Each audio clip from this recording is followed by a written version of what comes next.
October 24th, 1929, Black Thursday. In 6 hours, Americans lost $14 billion, more than the entire Canadian economy was worth. 13 million shares were sold in panic. Phone lines couldn't handle it. Communication with the stock exchange was cut off. But few people know that this crash began with the decision of just one man. A man whom newspapers called Sunshine Charlie, America's most popular banker. This was Charles Mitchell. He was the one who triggered what we now call the Great Depression. 7 months earlier, Charles Mitchell uttered a phrase that was supposed to save the American economy. Instead, it set in motion the mechanism of the most terrible crash in human history. The Great Depression lasted 10 years and changed the lives of an entire generation of Americans. 25 million people lost their jobs, every fourth person. 5,000 banks closed forever, taking with them the savings of millions of families. 2 million Americans were homeless. Families lived in cardboard boxes in tent cities that were bitterly called Hoovervilles. Suicides increased by 30%. In a country that just yesterday considered itself the richest in the world, people stood in lines for free bread. But how did it all begin? In the 1920s, America was experiencing an unprecedented boom. The roaring 20s, Ford cars, radios in every home, jazz clubs, rising skyscrapers. It seemed that prosperity would last forever. And it was then that a man stepped onto the scene who would turn the dream of wealth into a nightmare for millions. Charles Edwin Mitchell was born in 1877 to a farmer's family in Massachusetts. Nothing predicted that this simple man's son would become America's most influential banker and change the fate of an entire nation. In 1919, Mitchell headed National City Bank, the country's largest bank with assets of $2.7 billion. This was more than the budget of most countries in the world at that time. But the ambitious banker had a revolutionary idea that would change everything. Before Mitchell, stocks were rich men's toys. Only 500,000 Americans, less than 1% of the population, owned stocks. Ordinary people kept money in banks or bought bonds.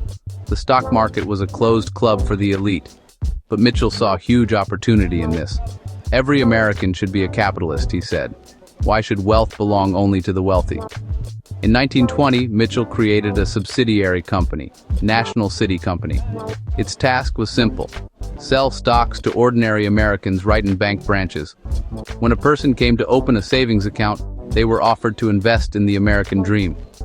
Mitchell turned stock selling into an art. He studied every detail: sales psychology, human greed, the dreams of ordinary Americans. His salespeople were placed in 69 bank branches across the country. They weren't boring bankers. These were real dream merchants trained according to Mitchell's special program. The advertising was revolutionary for its time. Ads appeared in newspapers. Get rich by investing just $15 a month. Become a partner of American Telephone and Telegraph. Your children will be proud of you. You're an investor. Magazines published success stories. How a secretary from Ohio became rich in 2 years. Streetcar driver bought his own house with dividends. The real genius was in the credit scheme. Stocks could be bought on margin. Put down only 10% of your own money and borrow the rest. With just $100, you could buy $1,000 worth of stocks. If they grew by 20%, you earned $200, doubling your money. The result exceeded all expectations. The number of Americans owning stocks grew from 500,000 to 10 million. Everyone believed this was their chance to get rich. Mitchell went further, creating investment trusts that bought stocks with borrowed money. These trusts themselves became stocks, bought again on credit. The result was a pyramid of debts, built on the hope that prices would rise forever. By spring 1929, even the most optimistic economists began to worry. Stock prices were rising faster than the economy. The Federal Reserve System sounded the alarm. The market was overheated. The numbers were frightening. Major company stocks were trading at prices 15 times their annual profit. For comparison, today such a ratio is considered a sign of a speculative bubble. On February 6, 1929, the Federal Reserve System issued a warning to banks. Stop issuing loans for speculation in the stock market. The central bank demanded limiting margin lending. The market's reaction was immediate. In March, stocks began to fall. In a few days, Americans lost billions. Panic was growing. It seemed the bubble had burst. And then on March 12, 1929, Charles Mitchell made a decision that changed the course of history. He called a press conference and spoke words that will go down in history. National City Bank will provide the market with all the liquidity it needs. We will not allow an unnecessary crisis to occur. The effect was immediate. Newspapers came out with headlines, "Sunshine Charlie saves the market." Stocks bounced back. In 1 week, the market recovered all losses and went to new records. After Mitchell's statement, the market entered the final phase of madness. In the summer of 1929, stocks reached historic highs. The Dow Jones Index rose to 381 points, a record that wouldn't be beaten for the next 25 years. 3 million new Americans entered the market in the last months before the crash. Wives secretly pawned jewelry to buy stocks. Shoe shiners gave investment advice. Even children spent pocket money on papers. Those who entered the market earlier felt like geniuses. Simple clerks became millionaires on paper. Chauffeurs bought mansions. Secretaries, fur coats. America was intoxicated with the illusion of endless wealth. But behind the facade of prosperity lurked the mathematics of catastrophe. Every dollar invested in stocks was backed by only 10 cents of real money. With a 10% price drop, the margin investor lost everything. With a 50% drop, they owed the bank more than they earned in a year. By fall 1929, smart money grew nervous. Economic indicators were deteriorating, but stocks kept rising, ignoring reality. They understood the dangers of margin trading. As Joseph Kennedy later said, "When the shoe shiner started giving me stock advice, I knew it was time to sell." On October 24, 1929, New York's largest funds made a coordinated decision: time to exit. They sold in huge blocks. Prices crawled down, then fell in an avalanche.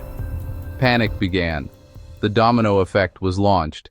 First domino: falling prices forced banks to demand additional contributions from margin investors. Second domino: people had no money for additional payments. They were forced to sell stocks, which further crashed prices. Third domino: falling prices made stocks unsuitable as collateral for new loans. Banks stopped lending, which deprived the market of liquidity. Fourth domino: banks that had issued too many margin loans began to go bankrupt. The first to fall were those who followed Mitchell's example. October 29th, Black Tuesday, the final crash. In one day, Americans lost $14 billion more than the US spent on the entire World War I. Behind the dry numbers hit human tragedies. Edward Hopkins, a mechanic from Detroit, bought Ford stocks for $5,000, his life savings. By November, they were worth $200, and the bank demanded an additional $3,000. Hopkins hanged himself in his garage. Mary Cayfield, a teacher from Ohio, mortgaged her parents' house to buy Radio Corporation stocks. After the crash, the bank repossessed the house. A family of 3 generations found themselves on the street. In New York, lines formed not only at banks, but also on bridges. Suicides reached record levels. The Brooklyn Bridge became a symbol of despair. Those who just yesterday considered themselves millionaires ended their lives there. What about Mitchell? In 1933, he was called before Congress. Senator Carter Glass asked, "Do you consider yourself responsible for the ruin of millions of American families?" Mitchell replied, "I wanted to give people the opportunity to get rich. No one forced them to buy stocks." But justice caught up with Sunshine Charlie. In 1933, he was tried for tax evasion of $850,000. He was forced to resign in complete disgrace. The man who was called the market savior became a symbol of greed and irresponsibility. American society was divided in its attitude towards Mitchell. Newspapers wrote about him differently. The New York Times called him the architect of financial catastrophe and the man who turned the American dream into a nightmare. Ordinary Americans hated him with all their hearts. On the streets of New York, he was booed. One Detroit newspaper wrote, "Charles Mitchell stole more from us than any bank robber in history. A robber takes a bag of money, but Mitchell took the future from an entire generation." But there were also defenders. Many businessmen said Mitchell didn't force anyone to buy stocks. People themselves chose greed over caution. His former colleagues claimed Charlie just happened to be in the wrong place at the wrong time. Any banker in his position would have done the same. As for National City Bank, paradoxically, the bank not only survived the crisis, but strengthened. After Mitchell's resignation, the new management shut down all risky operations, focusing on conservative deposits and loans. The bank received government support as too big to fall. Moreover, the collapse of competitors allowed National City to absorb their assets for pennies. By 1935, the bank controlled an even larger market segment than before the crisis. Mitchell himself faded into obscurity, a symbol of 1920s greed. The catastrophe he triggered changed American finance forever. In 1933, Congress passed the Glass-Steagall Act, separating commercial and investment banks to stop them from gambling with depositors' money. The SEC was created to oversee the market, but the government also took more radical measures. President Roosevelt effectively confiscated private gold, forcing Americans to sell it to the government. This desperate move allowed printing more money to fight the Depression. The scars of the Great Depression remained for generations. The American economy recovered for 10 years. Millions of people forever lost faith in the stock market. An entire generation preferred to keep money under the mattress rather than in trust banks. Today, almost a century later, history repeats with frightening accuracy. 50 million Americans trade stocks through smartphones. The volume of margin loans has reached a record $900 billion. Apps like Robinhood promise the same thing Mitchell offered. Make everyone an investor. Zero commissions. Trade like a pro. Invest your paycheck. A new generation invests in cryptocurrencies and meme stocks. Borrowing money on margin accounts. Same promises of easy money. Same cheap loans. The same mechanism Mitchell created almost 100 years ago. The average American today owes more than they earn in a year. Margin trading has reached 1929 levels, and again, millions of people believe that this time is different. Charles Mitchell's story is about how good intentions can lead to catastrophe. He really wanted to give ordinary people a chance to get rich, but his system turned the American dream into a nightmare for a quarter of the country's population. Every American should be a capitalist, Mitchell said in 1928. Everyone should invest, they say today. History doesn't repeat, but it rhymes.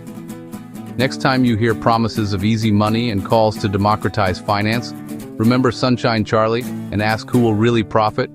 Subscribe to the channel. There will be many more such stories ahead.